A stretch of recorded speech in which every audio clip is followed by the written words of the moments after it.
A Book of Myths by Jean Lang. Syrinx. Is it because the wildwood passion still lingers in our hearts, because still in our minds the voice of Syrinx lingers in melancholy music, the music of regret and longing, that for most of us there is so potent a spell in running waters? Fiona Macleod.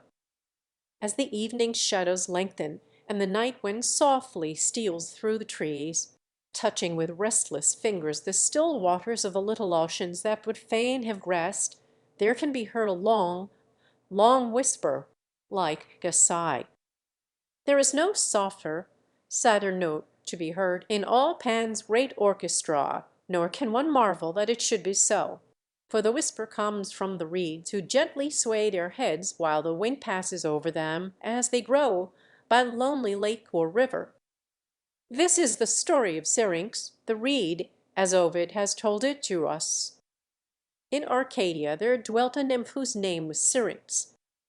So fair she was that for her dear sake fawns and satyrs forgot to gambol, and sat in the green woods in thoughtful stillness, that they might see her as she passed. But for none of them had Syrinx a word of kindness. She had no wish for love. But as for love, truly I know him not. I'd have passionately turned my lips therefrom, and from that fate the careless gods allot. Lady Margaret Sackville. To one only of the gods did she give her loyal allegiance. She worshipped Diana, and with her followed the chase.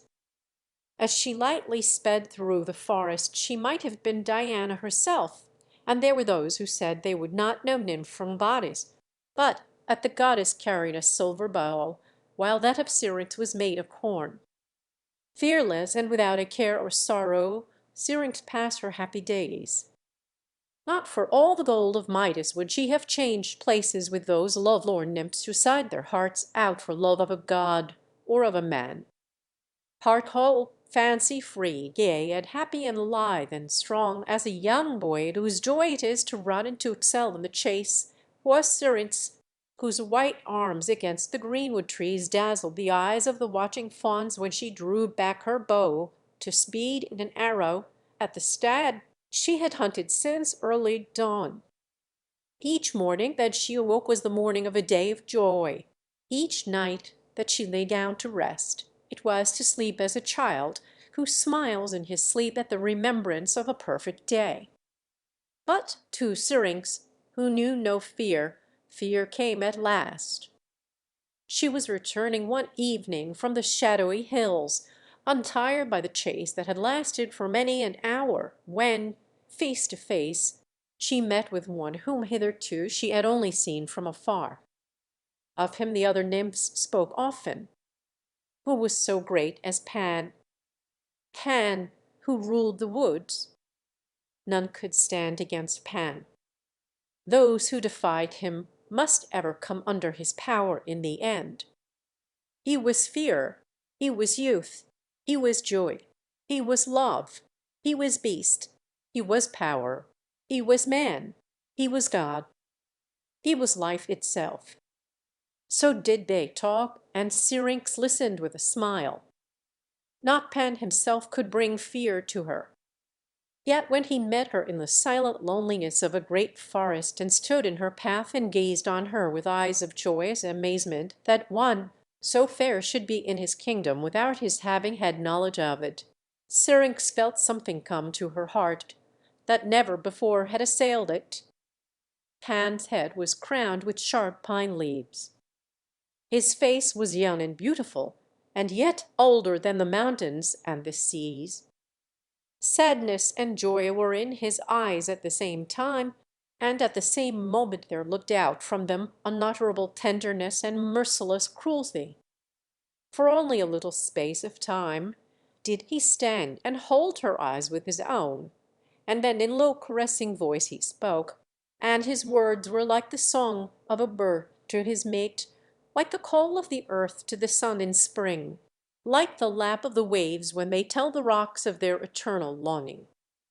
Of love he spoke, of love that demanded love, and of the nymph's most perfect beauty. Yet as he spoke, the unknown thing came and smote with icy hands the heart of Syrinx. Ah, I have fear, I have fear, she cried, then more cruel grew the cruelty in the eyes of Pan, but his words were still the words of passionate tenderness. Like a bird that trembles, helpless, before the serpent that would slay it, so did Syrinx the huntress stand, and her face in the shade of the forest was like a white lily in the night. But when the god would have drawn her close to him and kissed her red lips, fear leapt to terror, and terror winged her feet. Never in the chase with Diana had she run as now she ran. But like a rushing storm did Pan pursue her, and when he laughed she knew that what the nymphs had said was true. He was power, he was fear, he was beast, he was life itself. The darkness of the forest swiftly grew more dark. The climbing trails of ivy and the fragrant creeping plants caught her flying feet and made her stumble. Branches and twigs grew alive and snatched at her and balked her as she passed. Trees blocked her path. All nature had grown cruel, and everywhere there seemed to her to be a murmur of mocking laughter, laughter from the creatures of Pan, echoing the merciless merriment of their lord and master. Nearer he came, ever nearer. Almost she could feel his breath on her neck, but even as he stretched out his arms to seize the nymph, whose breath came with sobs like that of a Yundo sped by the chase, they reached the brink of the river laden. And to her watery sisters, the nymphs of the river, Syrinx breathed a desperate prayer for pity and for help, then stumbled forward, a quarry run to the death. With an exultant shout, Pen grasped her as she fell. And lo, in his arms he held no exquisite body with fiercely beating heart, but a clump of slender reeds. Baffled he stood for a little space, and as he stood, the savagery of the beast faded from his eyes that were fathomless as dark mountain tarns where the sun rays seldom come, and there came into them a man's unutterable woe. At the reeds by the river he gazed, and sighed a great sigh, the sigh that comes from the heart of a god who thinks of the pain of the world. Like a gentle zephyr the sigh breathed through the reeds, and from the reeds there came a sound as of the sobbing sorrow of the world's desire. Then Anne drew his sharp knife, and with it he cut 7 of the reeds that grew by the murmuring river. "Thus shalt thou still be mine, my Syrinx," he said. Deftly he bound them together, cut them into unequal lengths, and fashioned for himself an instrument that to this day is called the Syrinx, or Pan's pipes. So did the god make music. And all that night he sat by the swift flowing river, and the music from his pipe of reeds was so sweet and yet so passing sad, that it seemed as though the very heart of the earth itself foretelling of its sadness. Thus Syrinx still lives, still dies, a note of music by its own breath slain, blown tenderly from the frail heart of a reed. And as the evening light comes down on silent places, and the trembling shadows fall on the water, we can hear her mournful whisper through the swaying reeds, brown and silvery golden, that grow by lonely Lushan and lake and river. The end.